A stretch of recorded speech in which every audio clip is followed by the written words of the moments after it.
Құрметті менің оқырмандарым, бүгінгі мен өте осы видеоны түсірген кезде Ырысбек Абдуллаевпен өте терең, өзінде көп тәжірибесінен мағлұмат алып отырмын десем болады.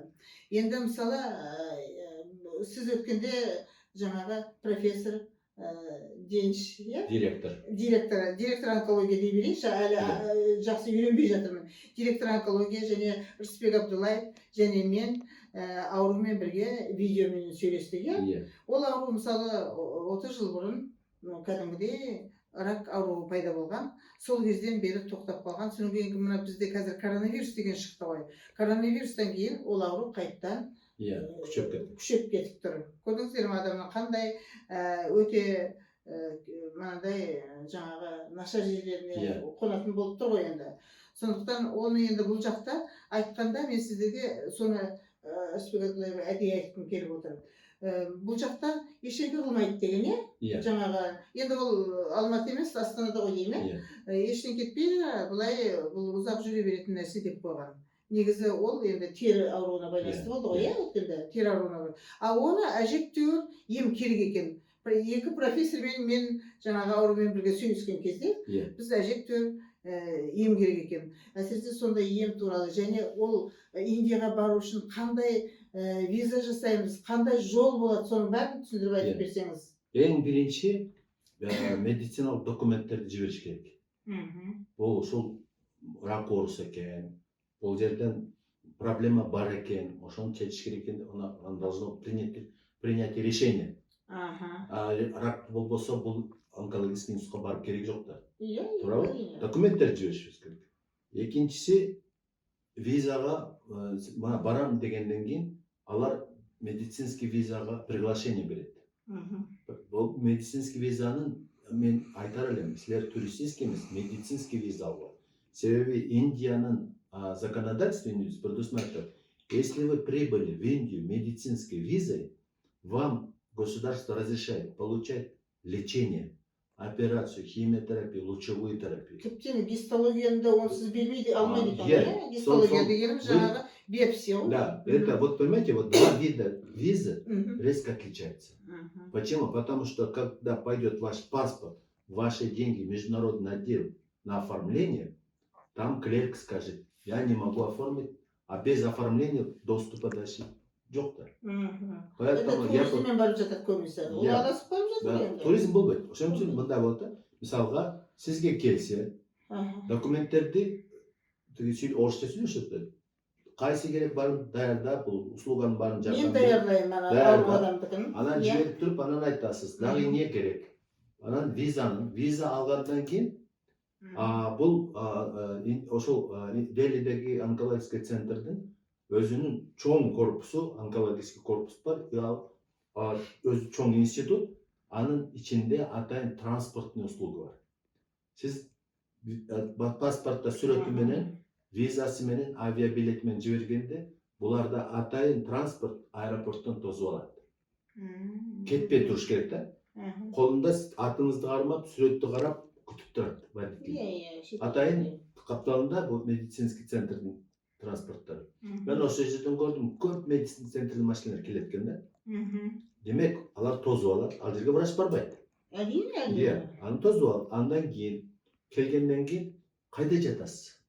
Эки вариант бар. Ол онкологический центрдин өзүнүн гостиницасы бар. Приблизительно средняя цена $30 в день. Без питания. Но вы хотите получше? Рядом Booking.com, башкалар менен карасаңыздар, недалеко от этого центра есть 5-звездные даже отели. Иногда бывает так, что у них цена $30-50. Так я бы выбрал, конечно, там 5-звездный, потому что там у него условия другие, там завтрак включен и тому подобное, правильно? Независимо, где вы остановились, транспортный сервис они доставляют пациента туда. Дальше, сиз келдиңиз, водитель не входит. Он просто говорит, вам надо подняться на такой-то этаж. Ал этажга караганда первая регистратура сизди уже сүрөтүңүздөн билет. Сразу доктор орусча сүйлөгөн доктор. До того чтобы вы время не тратили, это деньги, это время. Да, да. Уже заранее, зная ваш рейс, они на очередь. 5 компьютерная томография, другие исследования, консультации и так далее. Старается максимально первые 2-3 или иногда 4 дня все вопросы решить. 3-4 дня, да? Да, вот они это заканчивают. Теперь вам диагноз поставили, все и так далее, определили, они принимают решение. Мое заключение такое. У вас такой диагноз, такое-то лечение, вот такие-такие-то методы. При этом этими моими заключениями вы можете пойти в любой онкологический центр Индии, в любом месте. Ваше право. И врач, которому показываете, этот врач, если изменит мое решение, выбирайте, кого хотите. Если вы мне доверяете по этой методике, если вы согласны, я начинаю лечить. Потому что эта медицинская виза разрешает это провести. Допустим, лучевая терапия, она просто амбулаторно проводится.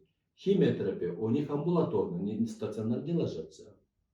Значит, химиотерапия, специальное подразделение, я там был, смотрел, потому что я хочу посмотреть, как они делают. Мне как профессионалу надо было знать.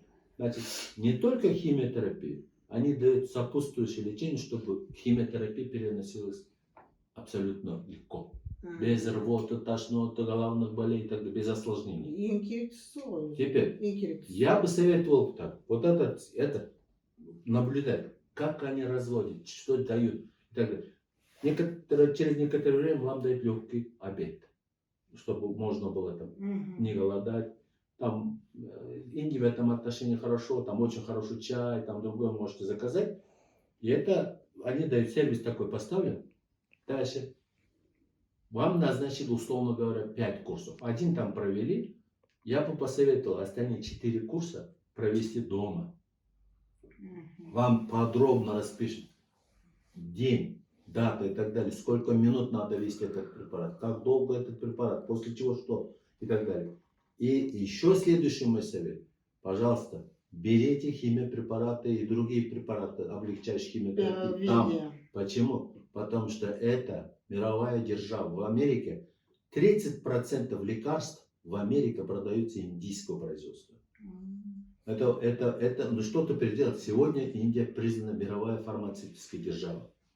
Значит, это вы все получаете. Что получается? Получается у вас дешевле. Этот препарат не идет в аптеку, он не добавляет аптека свою расценку. Или там Казахстан или Кыргызстан фармкомпания, они свои авиабилеты, доходы, расходы, все включают. И еще один препарат я вам скажу, называется циклофосфан. Вот в Бишкеке цена была, ну, условно говоря, $1.